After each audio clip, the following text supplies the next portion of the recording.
Hello बच्चों, मैं हूं आपकी हिंदी टीचर अंजू मैडम और मेरे क्लास में आप सभी बच्चों का हार्दिक स्वागत है। बच्चों, सूरदास के पद हम लोगों ने पढ़ा, उसके वात्सल्य के पद को पढ़ा, भ्रमर गीत को पढ़ा है। अब बारी है प्रश्न उत्तर चर्चा की।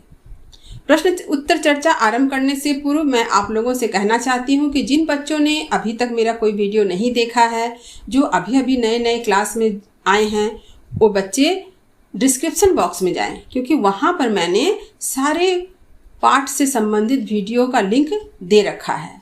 तो आप वहाँ लिंक को क्लिक कीजिए और पूरे वीडियो को देखिए, समझिए और उसका लाभ उठाइए, क्योंकि मेरा यह वीडियो आप लोगों के लिए ही है, तो इसका फ़ायदा आप लोगों को मिलना ही चाहिए। तो आरंभ करते हैं प्रश्न उत्तर चर्चा सूरदास के पद का। देखिए, प्रश्न देखिए आप लोग ध्यान से। मैं आप लोगों को प्रश्न आरंभ करने से पहले एक और बात कहना चाहती हूँ। आप प्रश्न को सुनिए, उसके उत्तर को भी सुनिए। इसके बाद जो है आप सारे प्रश्नों को एक एक करके कॉपी में उतारेंगे और फिर याद करते हुए ध्यान से प्रश्नों को लिखने की कोशिश करेंगे। देखिए आपको कितना याद है, और उसके बाद फिर से मेरे वीडियो को एक बार देखिए और अपने उत्तर को मिलाते चलिए, तो आपका अभ्यास हो जाएगा। तो पहला प्रश्न है, सूरदास किस काव्यधारा के कवि हैं? तो उत्तर है भक्ति काल के कृष्ण भक्ति काव्यधारा। उनका जन्म कब और कहाँ हुआ था?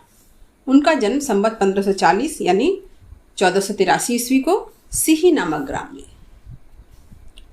उनके गुरु का नाम क्या था? उनके गुरु का नाम था वल्लभाचार्य।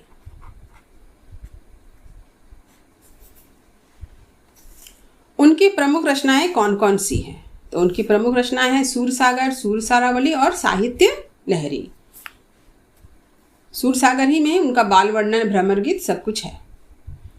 पांचवा है, उनके काव्य का प्रमुख विषय क्या है या उनकी प्रसिद्धि का प्रमुख कारण क्या है? तो मैंने आप लोगों को बताया है कि सूरदास जी का बाल वर्णन जो है विश्व प्रसिद्ध है, जगत प्रसिद्ध है। ऐसा बाल वर्णन जो है सूरदास के अतिरिक्त किसी ने नहीं किया, और हिंदी साहित्य में तो बेजोड़ है। तो उनकी प्रसिद्धि का कारण भी यही श्री कृष्ण की बाल लीला का वर्णन ही है। उनकी काव्य भाषा का नाम लिखो। तो उनकी काव्य भाषा का उल्लेख मैंने बार बार बताया है आप लोगों को कि मधुर ब्रज भाषा है। उनकी मृत्यु कब हुई? तो उनकी मृत्यु सन 1628 ईस्वी में हुई। दाऊ किसे कहा गया है? दाऊ किसको कहा गया? बलराम को।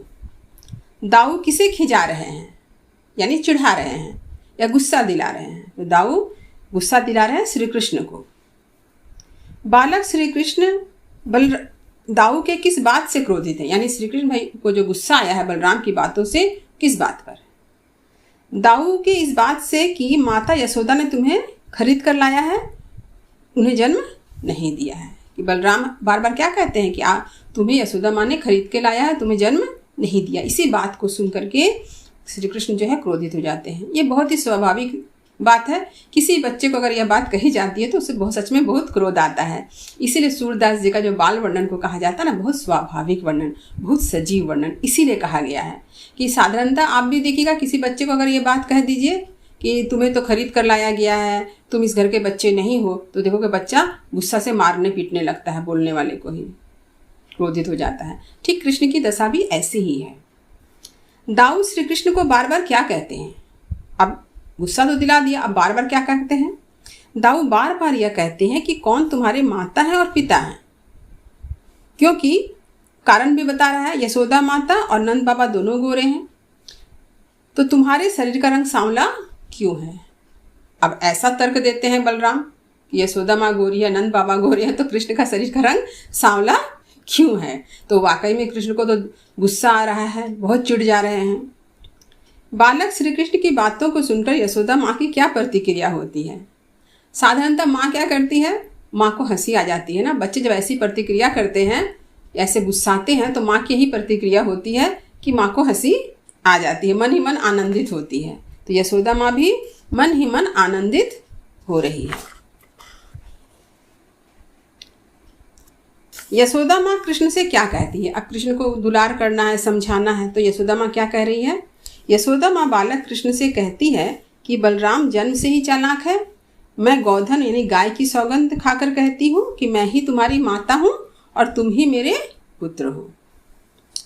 नेक्स्ट है, देखिए, श्री कृष्ण ने मक्खन नहीं खाया, इस बात की सफाई वे कैसे देते हैं। जब माखन चोरी करते हुए श्री कृष्ण पकड़े जाते हैं तो वो अपनी सफाई देते हैं ना। तो क्या सफाई देते हैं कि बालक कृष्ण कहते हैं कि उन्हें याद आ रहा है कि उनके मित्रों ने स्वयं मक्खन खाकर मेरे मुख पर मिलकर लगा दिया है। तो क्या मिलकर लगा दिया है?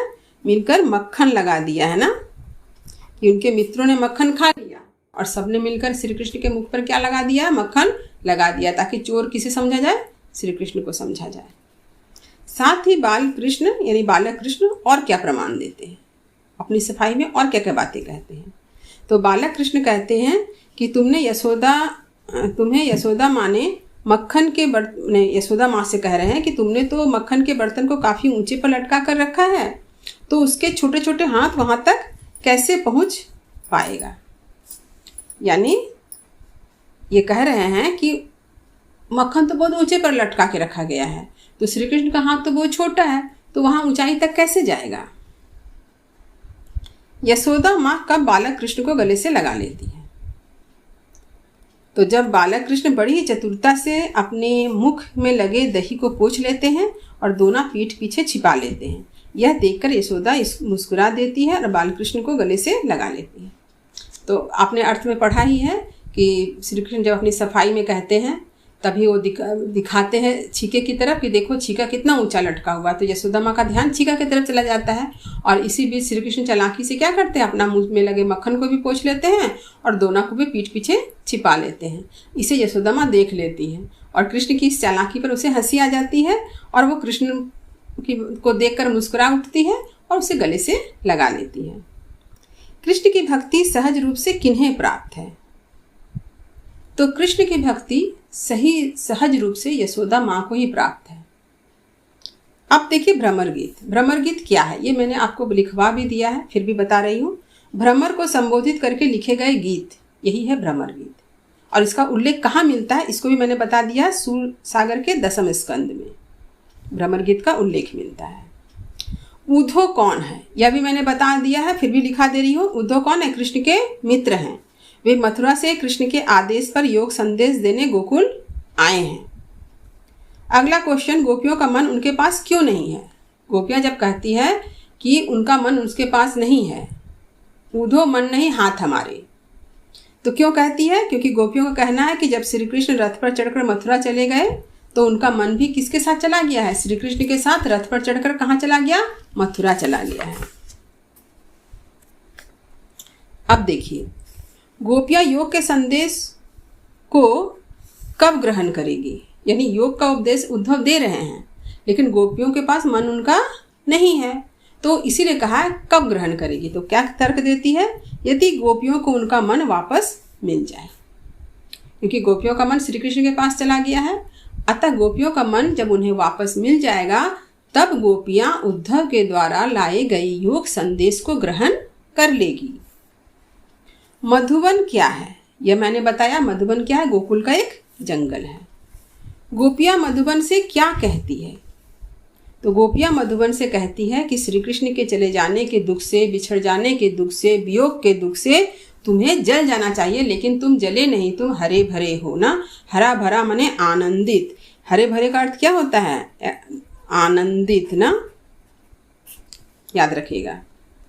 श्री कृष्ण की बंसी की धुन का क्या प्रभाव पड़ता था? जब श्री कृष्ण भगवान बंसी बजाते थे तो उसका क्या प्रभाव पड़ता था? तो श्री कृष्ण की बंसी की धुन को सुनकर स्थावर, जड़, जंगम, मुनि सभी का ध्यान भटक जाता था ना। सब बंसी की धुन की तरफ आकर्षित हो जाते थे। गोपियां मधुबन के पेड़ों को क्या धारण करने कहती हैं? क्या धारण करने कहती है? तो श्री कृष्ण का सुंदर सलोना बंसी बजाता हुआ स्वरूप। गोपियां कहती है कि तुम्हारे पेड़ों के नीचे सहारा लेकर जो श्री कृष्ण भगवान बंसी बजाते थे उस रूप को तुम धारण करो।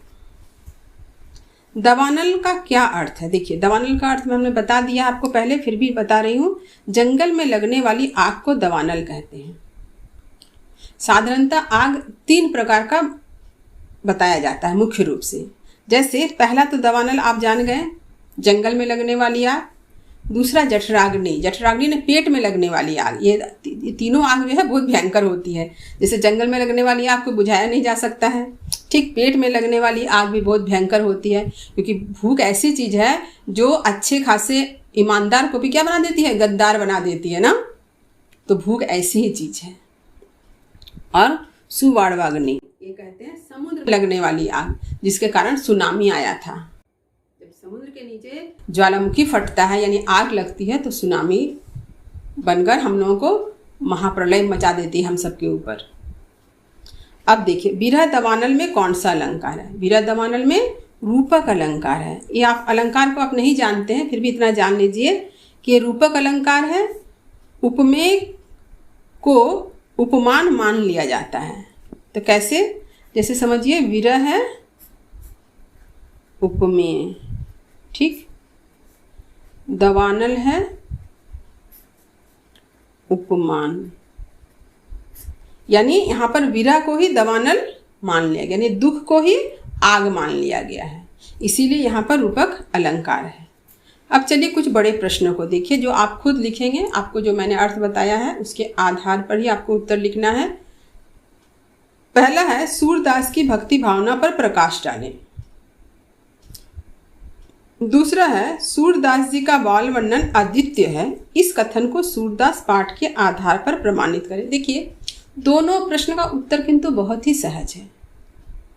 सहज इसलिए है कि यदि आपको पद का अर्थ अच्छी तरह से मालूम हो तो आप किसी भी प्रश्न का उत्तर आप लिख सकते हैं। आपको लिखने की कला आनी चाहिए। आप कैसे लिखेंगे ये आपको अपने शब्दों में लिखना, अपने भाषा में लिखना, अपने हिंदी भाषा में ही लिखेंगे। इन सबकी अपनी अपनी शैली होती है ना, सबका अपना अपना लिखने का तरीका होता है और वही तो अंतर करती है कि एक बच्चे को अधिक मार्क्स मिल जाता है और एक बच्चे को कम मार्क्स मिलता है। तो आप कोशिश कीजिए अपनी शैली को अच्छा से अच्छा बनाइए और उत्तर लिखिए। अगर आपको उत्तर लिखने में कोई दिक्कत होती है तो आप मुझसे कहिएगा, कमेंट बॉक्स में अपने कमेंट दीजिएगा, ताकि मैं इस पर भी एक वीडियो आपको बनाकर दे सकूं, ताकि आप उत्तर को लिख सकें। तो आज का वीडियो बस इतना ही है। उम्मीद करती हूँ यह प्रश्न उत्तर चर्चा विषय आपके लिए काफ़ी उपयोगी रहेगा। आने वाले समय में होने वाली परीक्षा में आप इसे पढ़कर अवश्य जाएंगे। बहुत से प्रश्न जो है इनसे ही पूछे जाएंगे। मेरे वीडियो को लाइक करें, सभी मित्रों दोस्तों ज़रूरतमंदों में शेयर करें, अधिक से अधिक इस वीडियो को सब तक पहुंचाएं। और जिन्होंने अभी तक मेरे चैनल को सब्सक्राइब नहीं किया है वे इस चैनल को सब्सक्राइब भी कर लें, ताकि जैसे ही नया वीडियो आएगा उसका नोटिफिकेशन आपको तुरंत मिल जाएगा। तो मिलते हैं अगले वीडियो में, जहां पर मैं एक नए विषय को लेकर के आपके सामने आऊंगी। शुभकामनाओं के साथ धन्यवाद।